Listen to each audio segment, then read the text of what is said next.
جماعة الخير، احترام الدكتور اي زين. احترام الدكتور زين. مرحبا دكتور زين. مرحبا. شوف الاحترام، اول ما طلع بند المايك. شوف هذا الناس الله المحترمة اللي الله. احبها. يلا يا تفضل جاسم، تفضل يلا جاسم زين، افتح تناقش مع انت يا المايك. جاسم. لا حد في اللايف، شوف لا حد في القسط يتكلم بينه وبين جاسم، لا حد يتكلم. يلا تفضل الاخ زين، افتح المايك وشرفنا. الحين لا اعلمك كيف تفتح المايك بعد. تفضل. افتح المايك. الله يزيد فضلك. السلام عليكم. وعليكم السلام ورحمة. أخ والله أنا كنت مار وسمعت الحديث عن السبتة ومليليا. كنت مار الأخ الجزائري في شارع. لا مار على الله يعني في التيك توك على اللايف مار. كنت مار يعني مرور الكرام يعني. يعني أنا ما سمعتش ما الحديث اللي كان قبل، اسمحوا لي. لا بس الحديث جانا واحد جزائري ودخل حشر عمره في سبتة مليليا. جيت بلي ما عندوش المعلومة. هي سبتة ومليليا سقطوا في القرن ال15 على كل حال، واحتلال البرتغالي كان قبل الإسبان. أيوة. وبعد ذلك تسلموا للإسبان. جانا جزائري الحين عاقل، شفت هذه الناس. ايوه بالله اللي في القسط لا حد يتكلم، خلوه هو جاسم، لا حد يتكلم في القسط. يلا يا جاسم. لكن كاين قصة شائعة، هذه قصة شائعة أنه أحد ملوك المغرب قبل الحماية الفرنسية الحماية الفرنسية تسلم الحكم صغيرا في السن. أيوة، وراح على الدراجة للسبتة وخلى الدراجة مناك وقال لهم صح؟ مش ليس على الدراجة، تسلم الحكم كان عمره أعتقد 14 أو 16 سنة ولا صغير في السن. أيوة. ويحكى أنه كان يحب الله وبالتالي تم استغلاله من قبل البريطانيين والإسبانيين من أجل الإمضاء على السبتة ومليليا. بس وما بين هذا في القرن الحين أنت تقول إنه محتله في القرن الثامن أو التاسع عشر، بس القرن الخامس عشر. محتلين. والحين هذا اللي لعبوا بمخه قبل الحماية تقول، يعني معناته القرن الثامن عشر. اختار بس. أنت عندكم مشكلة في الأرقام ولا إيش؟ افتح الميوت تكلم. أخي جاسم، هذا في القرن التاسع عشر. كان هذا الملك الصغير أي تاريخ؟ هذا كان قبل الحماية بسنوات، يعني كان في سنوات يعني 1900 أواخر 1800 بداية 1900. الحين هي سقطت. هي سبتة مليليا احتلت في القرن الخامس، يعني 400 سنة قبل. تمام، يعني 1500 أو 1400 أو شيء. تمام، 1500. تمام. والحين هذا الملك الصغير باعها في 1800. مش ليس بمعنى البيع، وإنما أمضى على أنها أراضي إسبانية. هي أساساً محتلة يعني من ذاك الوقت، يعني خلاص ما بيغير شيء، هو أمضى ولا لم يمضي ما في شيء. لا لكن صفة المحتلة يعني تبقى أرض محتلة أفضل من أن تكون تمنح. الحين الحين المغاربة في إعلامهم يقولون سبتة المليليا المحتلة ولا يقولون سبتة الإسبانية؟ في الإعلام يقولوا المحتلة. الملك يقول محتلة ولا إسبانية؟ الملك ما سمعتوش قال محتلة. الملك من الشعب يعني كله واحد. لا الملك لا. الملك في خطابه يقول المحتلة. لا ما يقولش محتلة. تعرف معنى الأماكن اللي احتلت قبل القرن الثامن عشر، المعاهدات اللي كانت في ذاك الوقت على ماذا تنص؟ أي معاهدات؟ أول شيء ليش احتلت سبتة أول شيء؟ أيوة. لا شوف هو بعد سقوط الأندلس. بسمع بس ليش احتلت سبتة؟ شوف بعد سقوط الأندلس. أيوة ليش احتلت؟ أو المغرب وش كان يسوي في الأندلس؟ كان يدافع عن شمال أفريقيا صح؟ لا مش المغرب بمعنى المغرب اليوم. المغرب يوم ودكم تسمون المغرب مثلا كانت تسمون شمال افريقيا، يوم ما ودكم تسمونه ماروك صح؟ يعني على حسب هواكم. ايوه. لا شوف كانت دولة المرابطين. تمام. الحين تمام. لا احنا خلينا نتكلم في القرن الخامس عشر اللي كان العثمانيين عندكم صح؟ في القرن الخامس عشر كانت. تمام. معناته المغاربة كانوا لحالهم في الأندلس، ما كانوا وياهم حد. لا شوف الأندلس سقطت سنة. منو كانوا المغاربة إذا أنتم كنتوا تحت يد العثمانيين؟ أيوة. لا شوف لا أنتم كنتوا تحت يد العثمانيين ولا لا؟ لحظه راك كنت تحت يد العثماني بال 15 ولا لا؟ انا بالعقل، شوف انا انسان جاهل بالتاريخ، انا امشي وياك بالمنطق بس. لا اخي راك انت كنت في يد العثماني ولا لا؟ الأندلس سقطت سنة 1492. تمام. الجزائر لم تكن. انت وقتها انت وقتها كانت الدولة كانت الدولة الزيانية تحكم الجزائر. تمام. الدولة الزيانية. كانت في آخر أيام. اسبانيا متى حكمتكم؟ الدولة الزيانية. اسبانيا. لا، كيف إسبانيا؟ متى دخلوا العثمانيين؟ العثمانيين دخلوا في منتصف القرن 1550 اعتقد، ولا 1554. كان وضع الجزائر. كانت الدولة الزيانية في آخر أيامها تعيش الضعف. تمام. دام كنتوا انتم تحاربون لجنب المغرب، تمام، ليش تم احتلال سبتة مليلية؟ الله عليك يا جاسم. شوف، بعد سقوط الأندلس تم احتلال عدة مدن في شمال ما هي المعاهدات اللي كانت في ذاك الوقت من بعد الاحتلال؟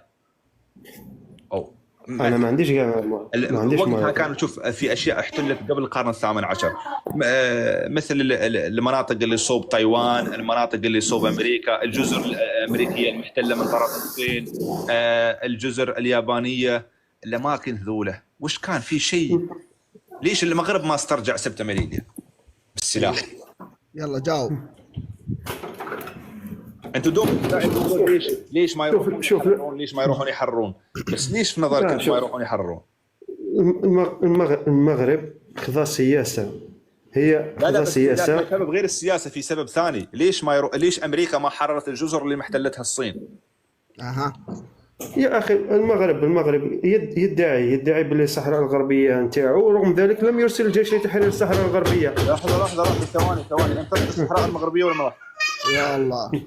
تمام. الجيش الموجود اخوي عندك اطفال، حيد الاطفال. تمام. الجيش الموجود في الصحراء المغربيه حق منو؟ خلى بس اخي جاسم، انت رحت الصحراء المغربيه هذه الغربيه، رحت لها ولا ما رحت؟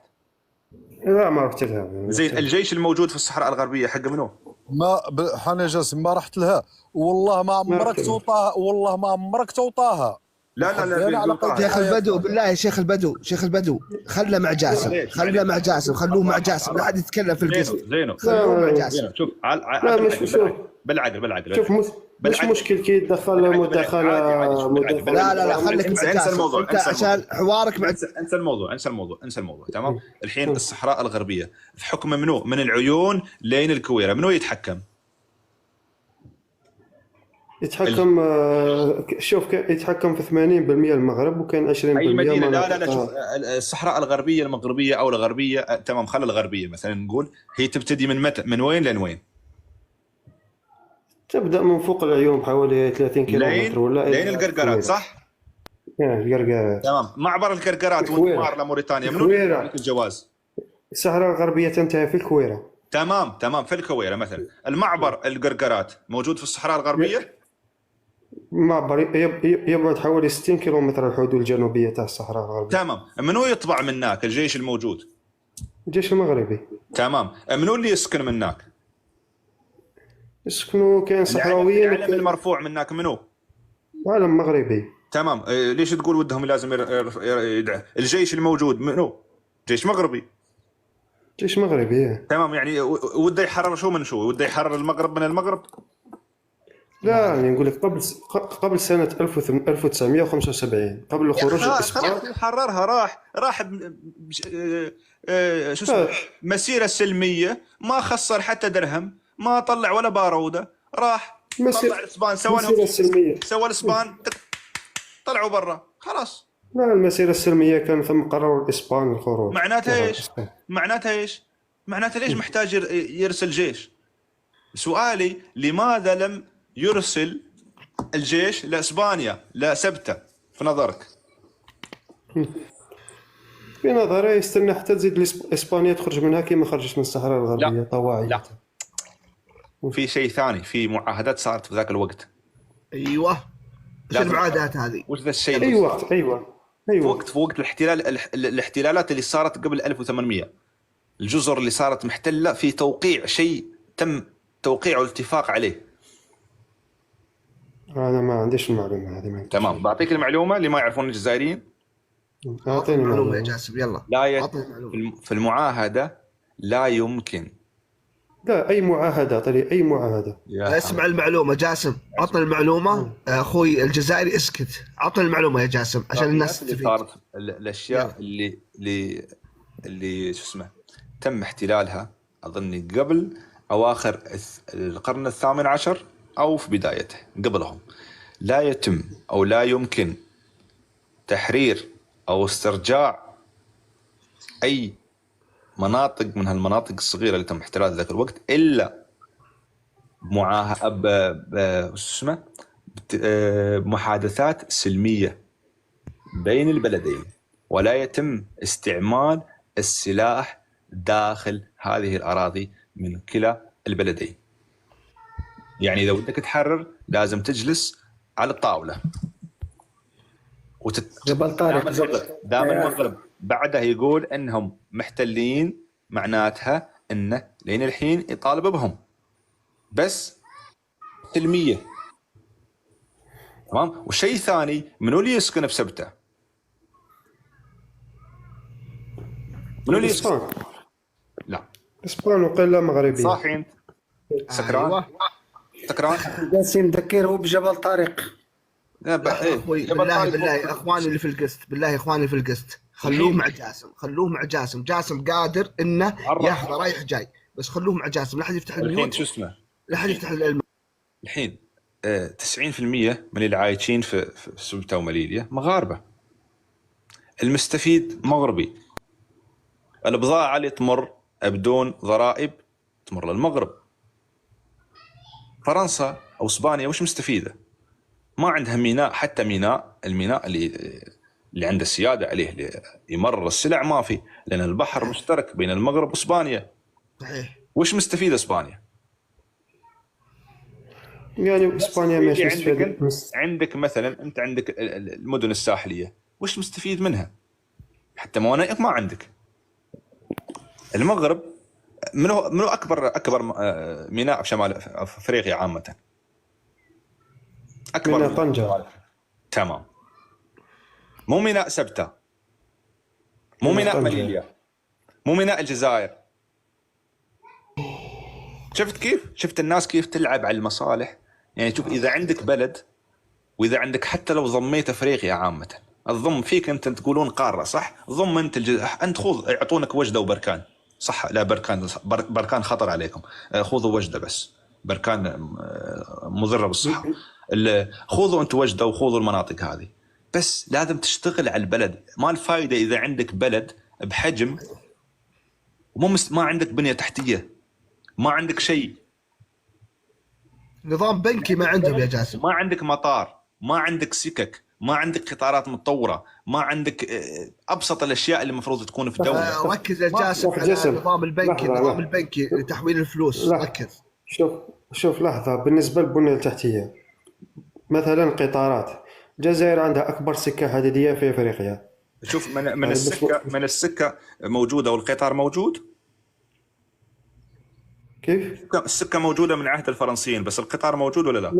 لا السكه تاع الفرنسيين هذيك توقفت، راه متوقفه عندها عباره عن اثار. اعرف جيدا، بس اللي شو اسمه، القطار موجود ولا مو موجود؟ القطار موجود، عندنا اطول سكه حديديه في افريقيا. القطار وينه؟ القطار وينه؟